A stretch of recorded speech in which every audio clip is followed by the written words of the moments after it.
Pasha, the author of The Double Cross. I have a question for you. Did you know that U.S. intelligence manipulated and murdered Tupac? Because in 1989, he and his imprisoned stepfather, Batula Shakur, had started a new African Panthers group. Pac was just 18 at the time. And the organization was up and running in 8 different cities. Did you know that? I didn't. Not until recently.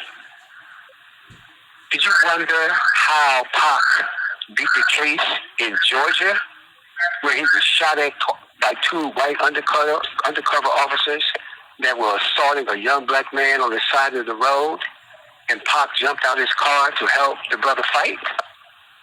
The undercover agents, officers that shot at Pac,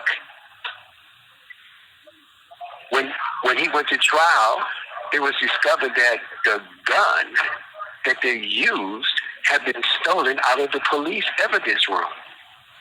The case was dismissed. Thug Life was a program. It had a code of ethics.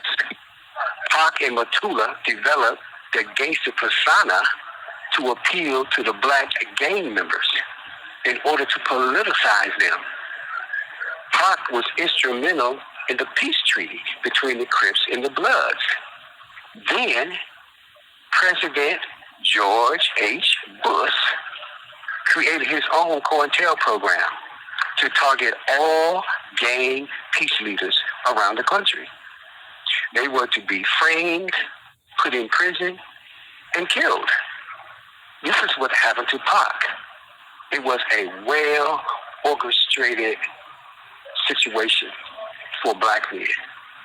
The black thought that lied on Pac was recruited by Jock Eggnog, known as Haitian Jack. He was a rat. In Pac's song, Against All Odds, Pac called him a rat and said he would probably be murdered for what he said. It was a black thought also that sent Mike Tyson to prison, the heavyweight champ, on a bogus sex charge, because he and Pac shared the same vision for our people. This beauty pageant contestant came to Mike Tyson's room, according to Mike, at 1 a.m. She went into the bathroom and took out her tampon, came back and had sex with him, and a week later cried rape. Tyson is still upset over that, and he still claims that she lied, and so does Pac. Dwayne Holmes was one of the architects of the peace treaty and was framed for a $10 robbery charge that sent him to prison for 7 years. Why? Well, no. The big question is, why would the President of the United States do this? Why would he set up a program targeting black men that want to make peace among black men?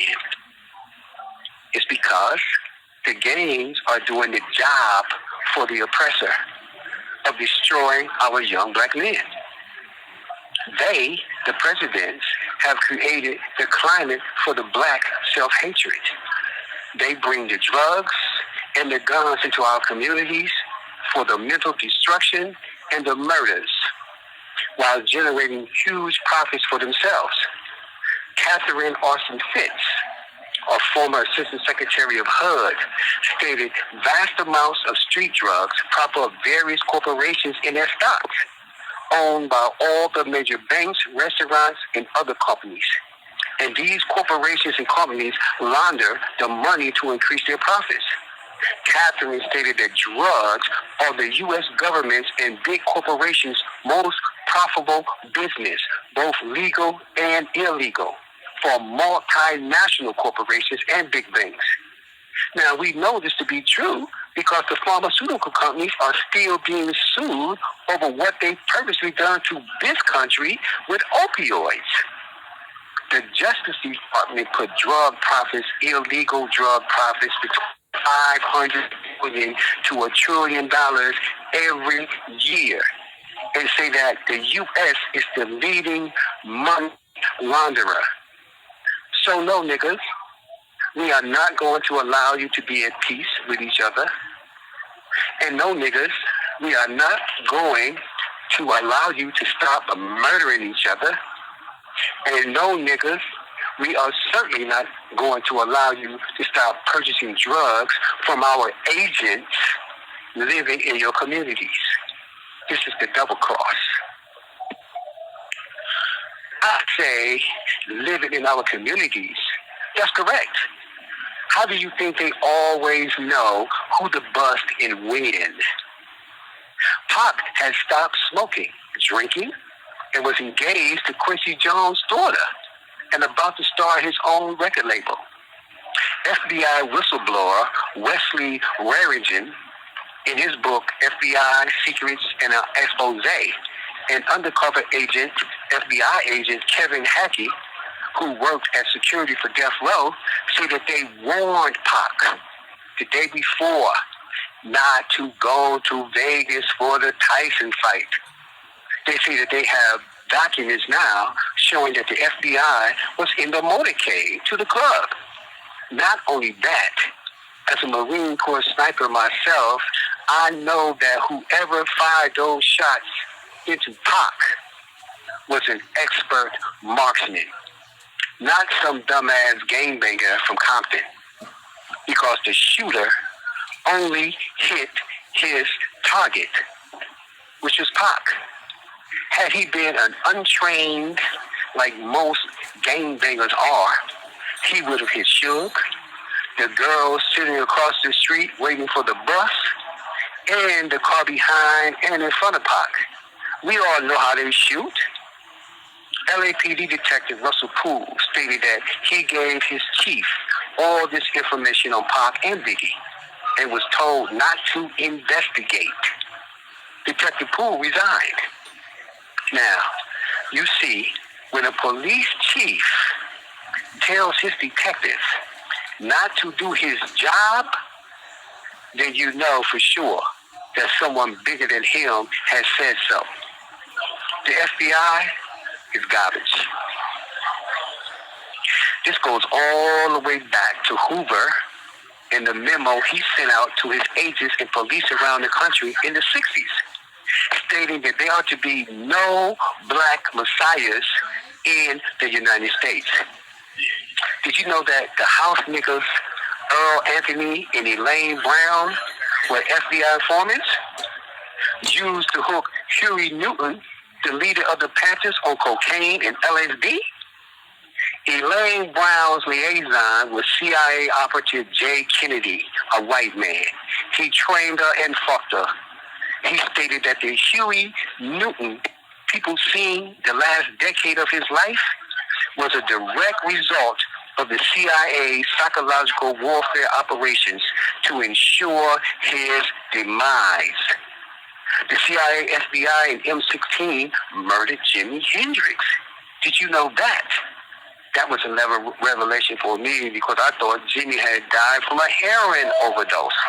No, he did not OD himself.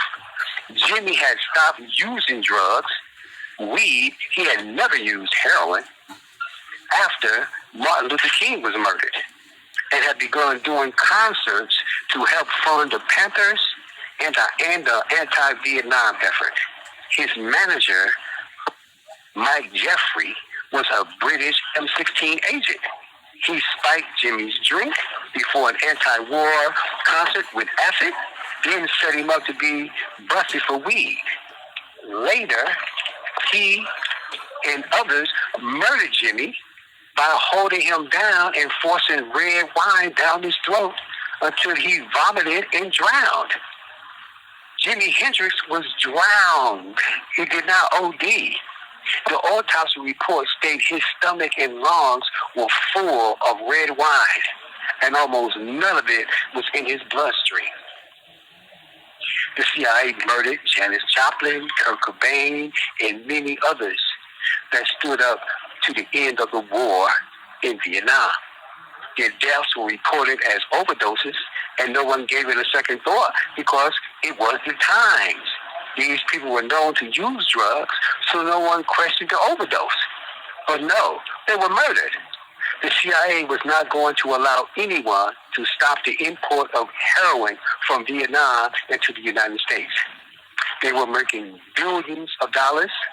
These same people that murdered Janis Joplin, Jim Henry, a U.S. president in front of everyone. John Kennedy, the president of the United States, was murdered in his motorcade right down the street in Dallas. He was shot from 3 different angles because he had already started the process of bringing the troops home from Vietnam. On the video, we see expert marksmanship again. Yet, they blame one dummy they set up to take the fall. The rest was covered up. This is the reason behind President Bush sending troops into Afghanistan after he learned that the Taliban was burning poppy fields there. The U.S. government could care less about how they treat Muslim women and young girls there. It's about the heroin production and hundreds of billions of dollars in profit. Why do you think the 2 longest wars fought by the U.S. are in Vietnam and Afghanistan, both heroin-producing regions? As Vice President, Bush and Reagan brought in tons of cocaine from Colombia until they were caught in the Iran-Contra operation. Google COINTELPRO or Ask Siri. COINTELPRO was created by the FBI in 1956 and authorized domestic operations here in the United States to include assassinations. 28 Black Panther leaders were murdered here. Others were put in prison for life by these scumbags. And no one is talking about it. And do you know what that means? It means that all the mishaps, setups, and covert murders, etc., will be repeated again, but under a different name. And why would they get rid of something that worked so well? And we know that it's still working because Black men are murdering each other daily at an alarming rate all across the country. Drugs, even those known to be deadly, like fentanyl, is everywhere in the Black community. And it could only be there if FBI agents or CIA assets brought it in there, period. Look around your communities for the man or woman that's been selling drugs for years and never seems to ever go to prison. That's your rat. Did you know that John Lennon, the leader, singer of the Beatles, was targeted by the CIA for his anti-war demonstrations and was murdered by Mark Chaplin, who the CIA had used their MK Ultra techniques on? And that an Atlanta police officer trained him to fire a gun and gave him the hollow point bullets to kill Lennon? The CIA also has training programs for state police. Chapman was assisted in the murder of John Lennon by Cuban CIA operative Jose Perdomo, a hitman that was posing as a doorman. There is so much more we don't know. And I'm telling you this because our nation needs to wake up. There is so much dirty shit going on every day around us, and we don't even know it. We don't even see it. I told you, in my case, the FBI paid an old white man to say he seen me dressed as the suspect. They gave him $26,000. It was in the town newspaper, August 1984. 2 days after my arrest on this case, those same FBI agents came to the city jail, looked into my cell, told the jailer, yeah, that's him, and I was made the shooter. This is how they roll. They would do anything. Forget the letters FBI and just remember that they are white men. And perhaps that would help you process all this a little better. My 4th grade English teacher, Joanne Amos, told me, always know your subject. So let me take you back to the beginning. The CIA was created in 1947 by wealthy opium drug dealers. It is autonomous. It basically answers to no one. It's not a military operation. In the 1700s, they intermarried with other opium shipping families in New England, like the Russells, who sat atop of all the opium shipping families, and the Cabots. All these families partnered with the British East Indian Company after the British obtained access to the poppy fields of the countries they colonized around the Himalayas. The British East Indian Company is also the company that paid for the ships that kidnapped us, then brought us here. This all began with Britain's two wars against China in 1839 to 1842 and 1856 to 1860. China lost both. As a result, opium was smuggled into China by the British in defiance of China's law banning smoking of opium because of what it done to its people in the Chinese society, similar to what crack done to our nation.